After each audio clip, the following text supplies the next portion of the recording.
சிங்க உருவங்க. சிங்கம் மாதிரி இருப்பீங்க. உங்க பார்க்கவே தெரியுங்க. ஆள் ஒரு சிலர் வந்து பார்த்தீங்கன்னா, ஒல்லியா தான் இருப்பாங்க. ஆனா ஒரு ஜைஜான்டிக்கா இருக்கிற மாதிரி ஒரு ஆளுமை தன்மை உங்ககிட்ட அதிகமா இருக்கும். உங்ககிட்ட ஒரு முடிவு எடுத்துட்டா, அதுல பிடிவாதமா இருக்கக்கூடிய தன்மை உங்களுக்கு இருக்குங்க. ஒரு பெர்சனாலிட்டி உங்ககிட்ட இருக்கும். ஆளுமை தன்மை அதிகமா இருக்கும். அடுத்தவங்கள வந்து பார்த்தீங்கன்னா, ஈஸியா அட்ராக்ட் பண்ணக்கூடிய தன்மை உங்களுக்கு இருக்குங்க.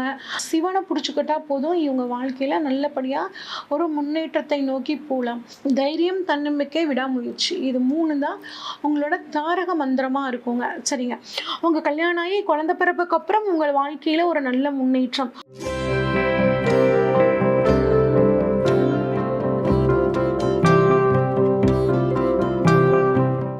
சிம்ம ராசி, உங்க ராசி அதிபதி அப்படின்னு சொல்லி பார்த்தோம்னாங்க சூரிய பகவானுங்க. உங்க ராசியில மகம் நட்சத்திரம், கேதுவோட நட்சத்திரம் 1, 2, 3, 4 பாதங்கள். பூரம் நட்சத்திரத்தோட 1, 2, 3, 4 பாதங்கள். இது வந்து சுக்கிர நட்சத்திரங்க. உத்திரம் நட்சத்திரத்தோட முதல் பாதம். இது உங்கள் ராசி அதிபதியான சூரியனோட நட்சத்திரங்க. அப்ப உங்க சிம்ம ராசிக்கு உண்டான உங்கள் குணங்கள் எப்படி இருக்கும் அப்படின்னா, சூரியன், கேது, சுக்கிரன் காம்பினேஷன்ல உங்களுக்கு இருக்கும். அதுவும் சூரியன் டபுள் ஸ்ட்ராங். ஏன் அப்படின்னா உத்திரம் நட்சத்திரம் வந்து உங்கள் ராசியில் இருக்குது. அப்போ இந்த மாதிரி குணநலங்கள் தான் உங்களுக்கு இருக்குங்க. இது வந்து சிம்மம் அப்படின்னா காலபுருஷனுக்கு 5வது ராசி, பூர்வ புண்ணிய ராசி. அப்போ உங்களை பொறுத்த வரைக்கும் நீங்கள் அடுத்தவங்களுக்கு அதிகமான அதிர்ஷ்டங்களையும் பூர்வ புண்ணியங்களையும் கொடுக்கக்கூடிய தன்மை உங்களுக்கு இருக்குங்க.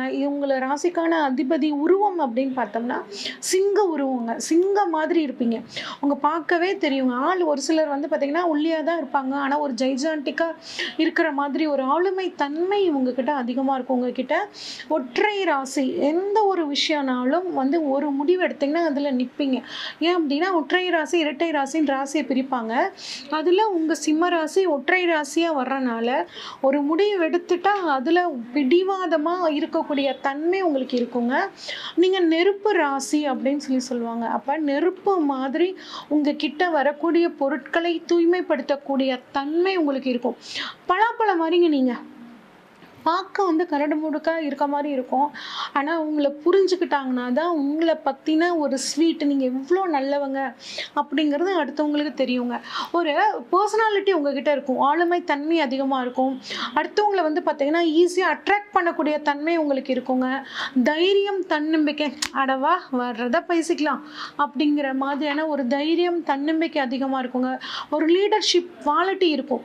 அது யார் எவ்வளோ பெரிய ராஜாவே இருந்தாலும் தப்புனா தப்பு தான் அப்படின்னு முகத்துக்கு நேராக சொல்லிட்டு போய்கிட்டே இருக்கக்கூடிய தன்மை உங்களுக்கு இருக்குங்க.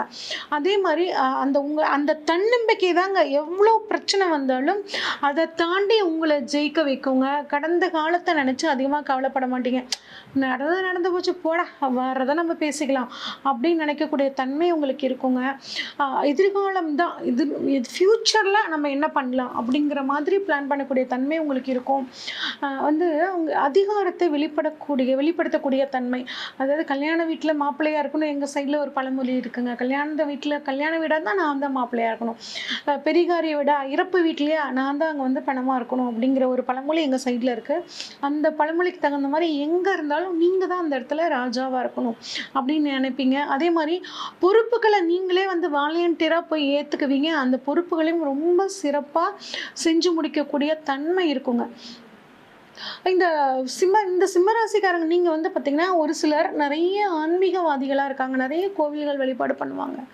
ஞானம் அப்படிங்கிறது இதோட மகம் நட்சத்திரம் வந்து இங்கே கேதுவோட நட்சத்திரம் இங்கே இருக்கிறனால நிறைய ஆன்மீகம் சம்மந்தப்பட்ட விஷயங்கள், யோகா, தியானம், இல்லை கோவில்களுக்கு போகிறது. நிறைய சிம்மராசிக்காரங்க பாருங்கள் சிவ வழிபாடுகளை அதிகமாக பண்ணக்கூடிய தன்மை. சிவனை பிடிச்சிக்கிட்டா போதும், இவங்க வாழ்க்கையில் நல்லபடியாக ஒரு முன்னேற்றத்தை நோக்கி போகலாம். அடுத்து இங்கே பூரம் நட்சத்திரம் இருக்கனால நான் பார்த்த நிறைய சிம்மராசிக்காரங்க அதிகமாக நீங்கள் ஒயிட் ட்ரெஸ் அதிகமாக போடுவீங்க. அப்படியே கொஞ்சம் ஜாலியாக இருக்கணும், கொஞ்சம் லக்ஸூரியாக இருக்கணும் அப்படின்னு நினைப்பீங்க. இசைகள் ஒரு சிலர் பாருங்கள் இசைகளில் ஆர்வம் இருக்கும். நிறைய பேர் அரசியல்வாதிகள் பிறப்புலேயே சிம்மராசிக்காரங்களாக இருப்பாங்க. ஏன் அப்படின்னா 5ஆம் இடம் அப்படிங்கிறது அரசியலை சொல்லக்கூடிய இடம். நீங்கள் காலபுருஷனுக்கு 5ஆம் ராசியாக வர்றதுனால நிறைய அரசியல்வாதிகள் உங்கள் சிம்மராசியில் நீங்கள் அரசியல்வாதிகளாக இருக்கிறதுக்கான வாய்ப்புகள், பெரிய தலைவர்கள் நம்ம ஜெயலலிதா ஆகட்டும், இந்த மாதிரி பெரிய பெரிய தலைவர்கள்லாம் பாருங்கள் இந்த சிம்ம ராசியில் உங்கள் ராசியில் வந்தவங்களாக தான் இருப்பாங்க. நீட்டாக ட்ரெஸ் பண்ணிக்கணும். பெரும்பாலானோருக்கு வந்து பார்த்திங்கன்னா அந்நியத்தில் சொந்தக்காரங்க இல்லாமல் அந்நியத்தில் திருமணம் ஆகிறதுக்கான வாய்ப்புகள் ரொம்பவே இருக்குங்க. தைரியம், தன்னம்பிக்கை, விடாமுயற்சி, இது 3 தான் உங்களோட தாரக மந்திரமாக இருக்குங்க. சரிங்க. இப்போ உங்களோட சூழ்நிலைகள்லாம் எப்படி இருக்குன்னு சொல்லி பார்ப்போம். காலபுருஷனுக்கு 6ஆம் இடமான கன்னி உங்களுக்கு 2ஆம் இடமான குடும்பஸ்தானமாக வருதுங்க. இந்த கன்னிங்கிறது ஒரு பூமி தத்துவ ராசி. அப்போ குடும்பத்துக்காக நீங்கள் எவ்வளோ விஷயம்னாலும் பொறுத்து போவீங்க.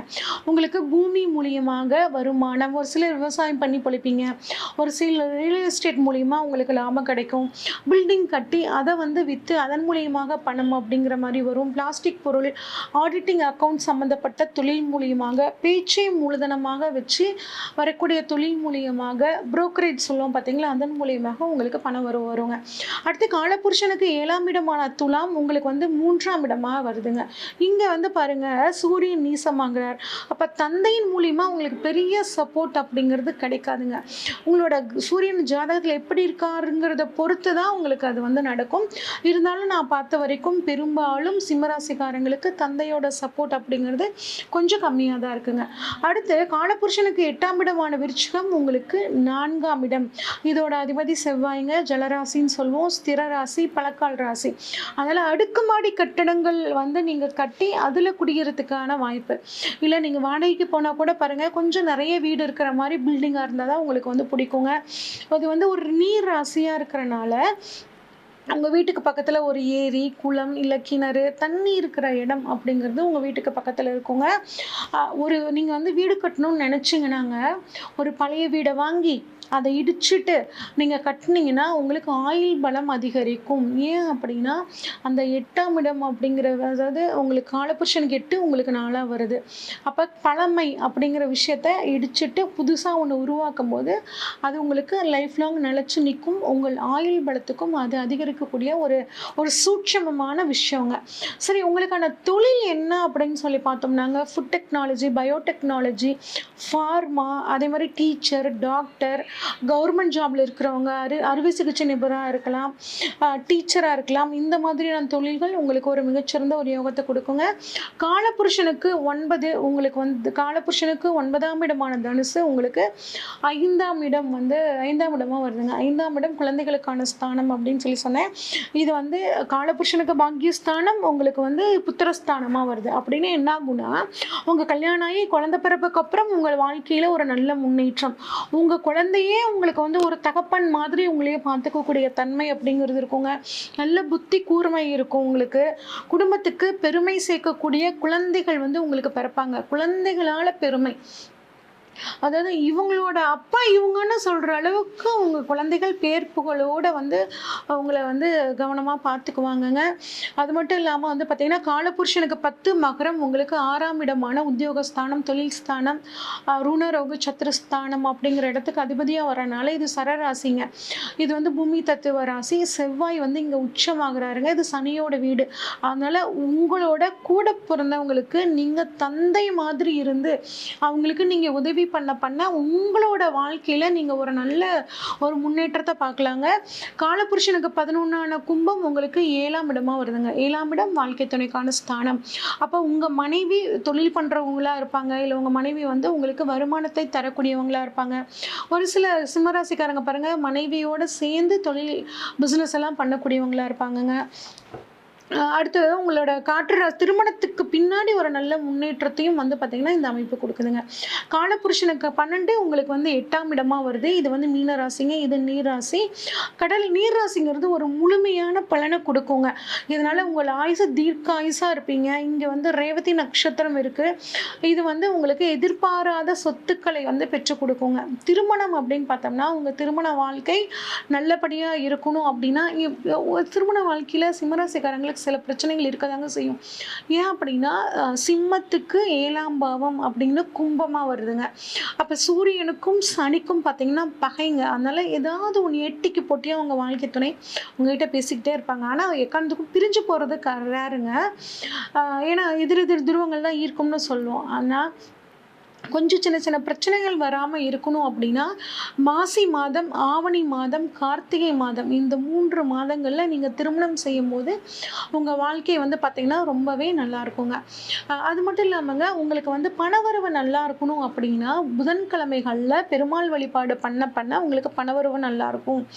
ஏன் அப்படின்னா உங்கள் 2ஆம் தனஸ்தானாதிபதி புதன்ங்க. அதனால புதன்கிழமை புதன் ஹோரையில் உங்கள் பக்கத்தில் இருக்க பெருமாள் கோவிலுக்கு துளசி மாலை சாற்றி வழிபாடு பண்ணுங்க. உங்களுக்கு பணவரவு நல்லா இருக்கும். சொத்துக்கள் சேரணுமா, அவங்களுக்கு 4ஆம் அதிபதி வீடு வண்டி வாகனத்தை செல்லக்கூடிய இடம் அப்படின்னு சொல்லி பார்த்தோம்னா உங்களுக்கு விருச்சகம்ங்க.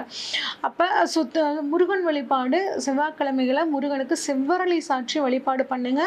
உங்களுக்கு வந்து சொத்துக்கள் சேரும். குழந்தை பாக்கியம் வேணுமா, உங்களுக்கு 5ஆம் இடம் குரு பகவானோட வீடு. அப்போ வியாழக்கிழமைகளில் குரு பகவான் வழிபாடு பண்ண பண்ண உங்களுக்கு குழந்தை பாக்கியம் கிடைக்கும். திருமணம் அப்படின்னா 7ஆம் இடத்தை வச்சு பார்ப்போங்க. சனீஸ்வர பகவான் வழிபாடு பண்ணுறது சிறப்பு. இருந்தாலும் உங்கள் ஜாதகத்தில் 7ஆம் அதிபதி யார், 7ஆம் அதிபதியை சார்ந்த கிரகங்கள் யாருன்னு அதுக்கு தகுந்த பிரீத்தி பண்ணிக்கும் போது திருமணம் அப்படிங்கிறது நல்லபடியாக நடக்குங்க. தொழிலை பொறுத்த வரைக்குங்க உங்களுக்கு மகாலட்சுமி தாயார் வழிபாடு மிகச்சிறந்த ஒரு யோகத்தை கொடுக்குங்க. வெள்ளிக்கிழமையில் மகாலட்சுமி தாயாருக்கு ஒரு வெண்தாமரை பூ அப்படி இல்லைன்னா மல்லிகைப்பூ வச்சு வழிபாடு பண்ணுங்க. கட்டாயம் உங்களுக்கு தொழிலில் ஒரு நல்ல முன்னேற்றம் அப்படிங்கிறது இருக்குங்க. உங்களுக்கு அதிர்ஷ்டம் தரக்கூடிய விஷயங்களை பற்றி இப்போ சொல்கிறேன். உங்களுக்கு அதிர்ஷ்டம் தரக்கூடிய நாட்கள் அப்படின்னு பார்த்தோம்னாங்க ஞாயிற்றுக்கிழமை, செவ்வாய்க்கிழமை, வியாழக்கிழமை நீங்கள் செய்யக்கூடிய காரியங்களில் வெற்றி கிடைக்குங்க. அதிர்ஷ்டம் தரக்கூடிய எண்கள் அப்படி நம்பர்ஸ் அப்படின்னு பார்க்கும்போது 1, 3, 9. உங்கள் ராசிக்கு உண்டான 1, அடுத்து 3ஆம் நம்பர், 9ஆம் நம்பர் உங்களுக்கு அதிர்ஷ்டத்தை கொடுக்குங்க. அதிர்ஷ்டம் தரக்கூடிய கலர்ஸ் அப்படின்னு சொல்லி பார்த்தோம்னாங்க ஆரஞ்சு கலர், செம்மண் கலர், கோல்டு கலர் இது 3 உங்களுக்கு அதிர்ஷ்டத்தை தரக்கூடிய கலருங்க. அதிர்ஷ்டம் தரக்கூடிய கற்கள் ரத்தினங்கள் அப்படின்னு சொல்லி பார்த்தோம்னா மாணிக்கம், பவளம், மஞ்சள் புஷ்பராகம் இது 3 உங்களுக்கு அதிர்ஷ்டத்தை தரக்கூடிய ஸ்டோன்ஸ் அப்படின்னு சொல்லுவோம். அதிர்ஷ்டம் தரக்கூடிய தெய்வம் அப்படின்னு சொல்லி பார்த்தோம்னாங்க சூரியன், முருகன், நரசிம்மர் இந்த 3 தெய்வ வழிபாடும் உங்களுக்கு மிகச்சிறந்த ஒரு அதிர்ஷ்டத்தையும் யோகத்தையும் கொடுக்கும்.